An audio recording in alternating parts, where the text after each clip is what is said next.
USA and Ireland, 71 points to 10 is probably a wee bit more than most of us thought that was going to go. Obviously, Ireland were favourites. USA coming off a pretty good result last week. Hopefully a week better, having spent a bit more time together. But this young Irish side really took them apart. The US started the game well, but then kind of struggled to keep up. And then a red card, which I just realised I've forgotten to write on the board, but we'll get to that. Didn't help matters for them. But anyway, we will go through the key events, some of the stats, and you guys can let me know your thoughts on how the game went. My kids are now awake, so I need to get this done because my wife is trapped on the other side of the house with them. And the kitchen's on this side, so we need to feed them. And I will not keep her in there too long. Game starts, like I said, USA doing actually pretty well. They turn down kickable penalties.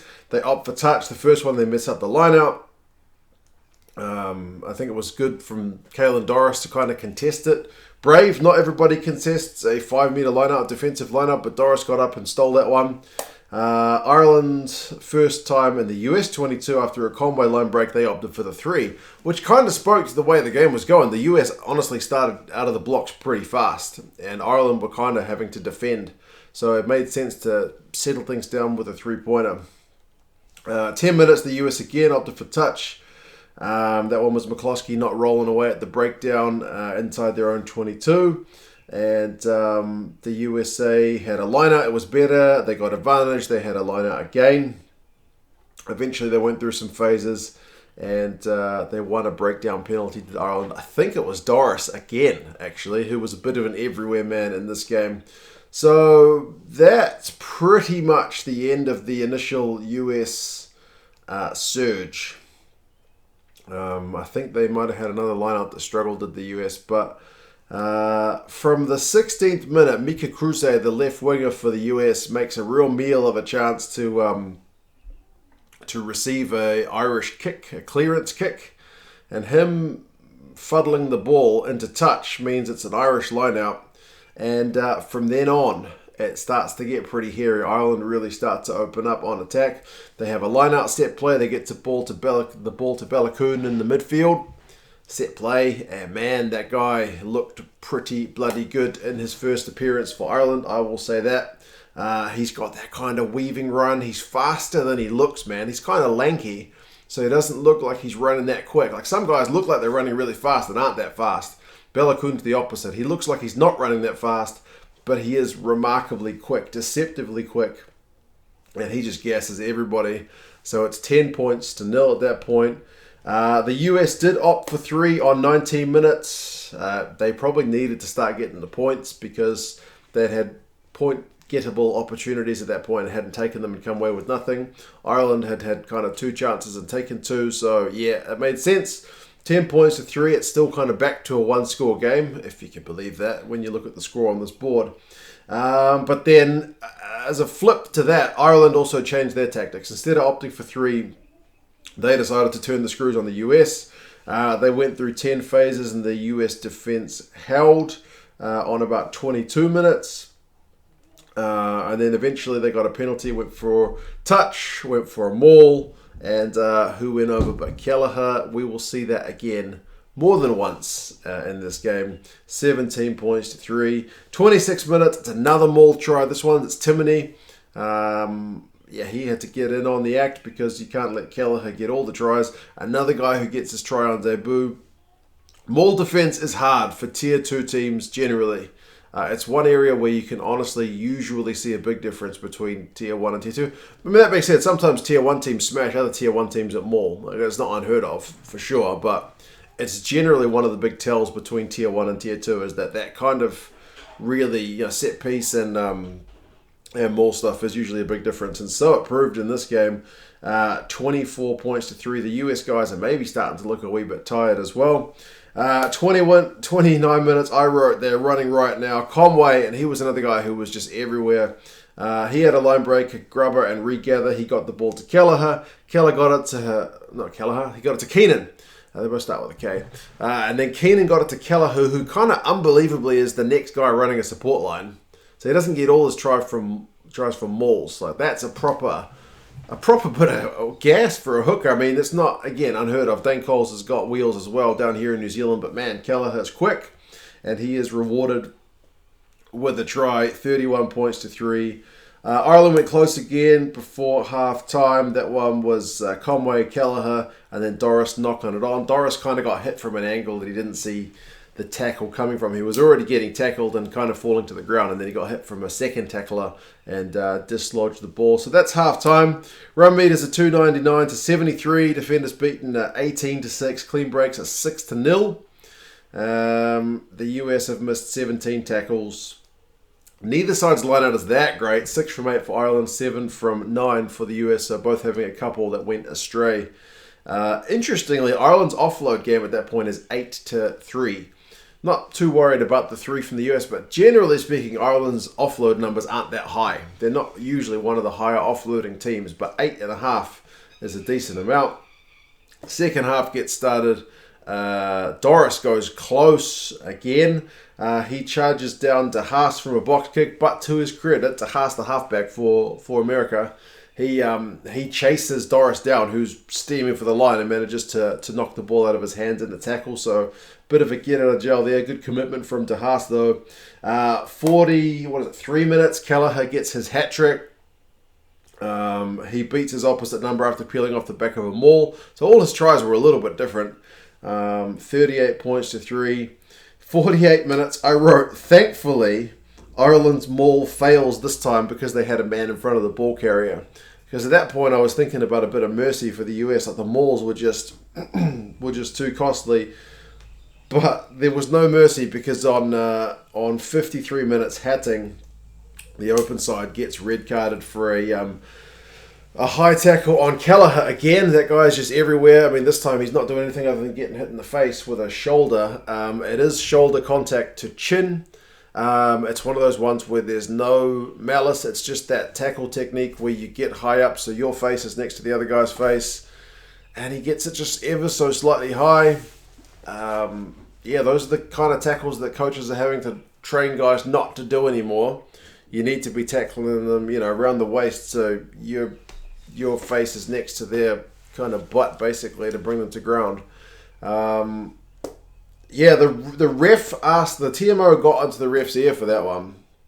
Said you need to look at it. The ref looked at it and said, went through the framework and said that's a red card, it's forced to the head. But then was like, give me one more look at it, trying to find a reason not to red. But ultimately ended up being a red. The TMO basically said there's no mitigating factors. There's no significant drop. Kelleher was like slightly bent, but so was the tackler. But yeah, just one of those ones where you need to get a bit lower. But it's one of those ones that people hate seeing. Like it's not your typical kind of malicious, cynical red card. It's just, man, poor technique. So, yep. Things were about to get tougher with the US having to play almost half the game. Well, 30 minutes with a man down. And they were already down, on the scoreboard 38-3 at that point. From the resulting penalty, Kelleher gets his 4th try from a maul, of course, and it's 45 points to 3. 56 minutes, Ireland found some space out wide. McCloskey, he went over for that one. The US defence was trying to hold, to their credit. They weren't, not running. They were trying, but the space was just there. 50 to 3. Ireland got a penalty. What the hell have I written there? Oh, they kicked their penalty dead. And it's another moment where I wrote, oh man, thankfully the US kind of get out of jail there, because every time it's a maul, they're conceding a try. I think that's when Harry Bird had come on for Carberry. So he kicked that one dead, which was another bit of a get out of jail. But that's how bad it was for the US at that point, as I'm having to write notes for that as kind of a win for the US. So not ideal. 62 minutes, Ireland get turnover ball, kick it through for Keenan, who gets a try. The TMO has to check for a knock on. But the referee says it's all good upon review. It was McCloskey that put in the kick, so another good involvement from him. He was also pretty solid. 57-3. 64 minutes, the US get an attacking line out, and they failed to secure it. So I was writing, man, it's not their day at this point. It was one of their few chances in the second half, and it didn't go their way. 69 minutes, Gavin Coombs got held up. He didn't seem very happy about it, but he got back a couple of minutes later. He ended up getting a try. A scrum, flick it out left. Keenan goes close, and from the next phase, Coombs will not be denied the second time. Picks it up and barrels over. He beats a bunch of defenders. Coombs, man, hard guy to bring down. 64 points to 3. 76 minutes. I wrote it's the US's last chance for a try. They get a maul. They get advantage. They get they don't do anything with the advantage. They get another maul. That one goes close. And just as I was kind of criticizing Basker, the halfback, for kind of poor passing, because when they'd had advantage before, he flicked it out to was it Cardi at that point? Whoever he threw it to, it was to the ankles, man. And I was like, oh, come on, you need to do better than that. But he did pretty well to spot the whitewash. Basically, his putting the ball a couple of inches forward to put it down on the try line. So the US do get a bit of a consolation try at the death. 64 points to 10. They get the conversion. The US do get a penalty right towards the end of the game. They decide not to kick it out. They want to keep playing. And them not kicking it out changes the scoreline, because instead of them getting on the board, Beelum gets the last try of the game. They had to check that one for a knock-on by Blade, but they were still happy with it. So, yeah, man, 71 points to 10. 71-10. A huge turnaround from last week. Obviously pretty disappointing from the US, like I said. Still much improvement needed. But if you're an Irish fan, you'd be pretty happy with the likes of Kelleher, Bellacoon, Casey, Doris, James Ryan. There's a bunch of young guys, like younger than 25, who are playing remarkably well and continuing to impress in their Ireland jerseys, man. So, yeah, man, Coombs and Keenan, like so many young players who will only get better. Those birds are happy about that too, if you can hear them. Run meters, it's pretty dominant. 646 to 121, pretty dominant. Clean breaks is 12 zips, so 6 in each half for Ireland. 27 defenders beaten to 11. Offloads, Ireland have 20 in this game. 5 to the US. Turnovers conceded is 13 to 11, so the US will be concerned that the little ball they had, they were still coughing up almost as much as Ireland. They missed 27 tackles. It wasn't all doom and gloom. Hatting, before his red card, had 15 out of 16 tackles. And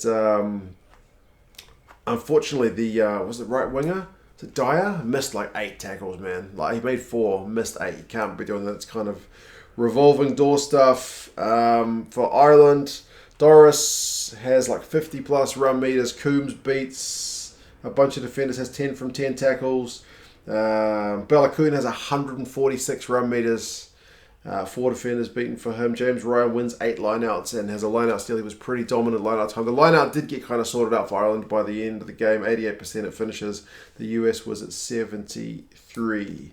There's not much to read in the way of the US's attacking stats because not a lot was going on, unfortunately for them. But yeah, 71-10.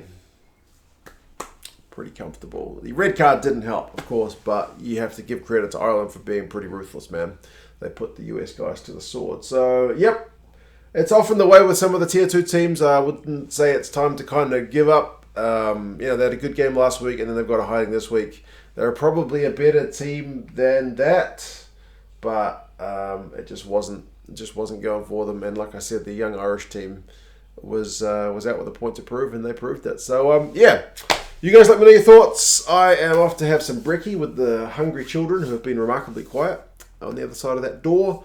And I'm going to go watch Argentina and Wales, which I haven't watched yet. And I'm going to go watch England and Canada, which I haven't watched yet because they were on in the middle of the night and I was sleeping. Anyway, you guys take care of yourselves. Do like this video. If you got all the way through it, I would appreciate it. Subscribe to the channel if you haven't done so. That's appreciated as well. Yeah, have a good day. Have a good night. And I'll talk to you guys again soon. See you later. Bye.